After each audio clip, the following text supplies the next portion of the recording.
कहानी का नाम अदृश्य मित्र।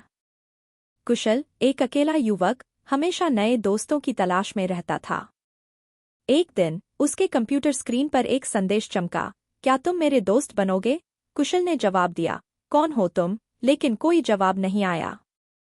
कुशल ने संदेश को अनदेखा कर दिया, लेकिन अगले दिन उसके कमरे में अजीब चीजें होने लगीं।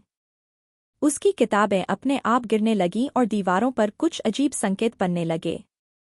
कुशल डर गया, लेकिन उसकी जिज्ञासा भी बढ़ गई। कुशल ने एक रात ध्यान से देखा कि जब भी वह कंप्यूटर पर काम करता, वही अजीब संदेश वापस आता।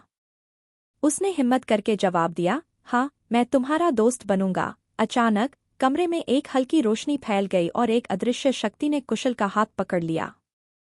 अदृश्य मित्र ने कुशल को एक अनदेखी दुनिया में ले जाने का वादा किया। कुशल ने सहमति दी और अचानक उसकी आंखों के सामने एक नई दुनिया खुल गई। वह एक ऐसे जंगल में था जहां हर चीज चमक रही थी। उस जंगल में कुशल को कई अदृश्य चुनौतियों का सामना करना पड़ा।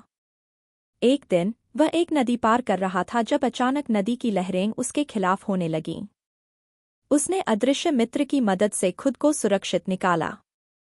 एक रात अदृश्य मित्र ने कुशल से कहा कि वह उसे एक सबसे बड़ी चुनौती का सामना करने देगा।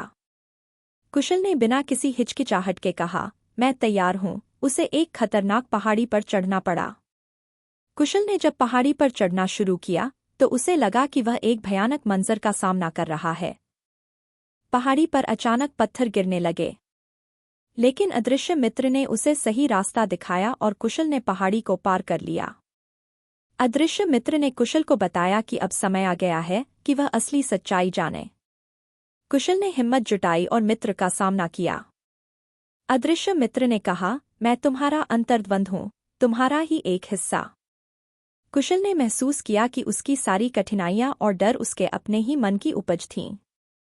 उसने अदृश्य मित्र को गले लगाया और उसे खुद में स्वीकार कर लिया। कुशल ने गांव लौटकर अपनी इस अद्भुत यात्रा की कहानी सबको सुनाई। उसकी कहानी ने सभी को सिखाया कि सच्चे दोस्त और असली दुश्मन हमारे अंदर ही होते हैं। उन्होंने उसे सम्मान और प्यार दिया और कुशल ने अपने जीवन को नई दिशा में आगे बढ़ाया। इस तरह की अनूठी और रोमांचक कहानियाँ, सुनहरी कहानियाँ चैनल पर सुनने को मिलेंगी। हर कहानी में आपको नए पात्र, नई जगहें और अनोखे रहस्य देखने और सुनने को मिलेंगे। तो बने रहें और सुनते रहें सुनहरी कहानियाँ।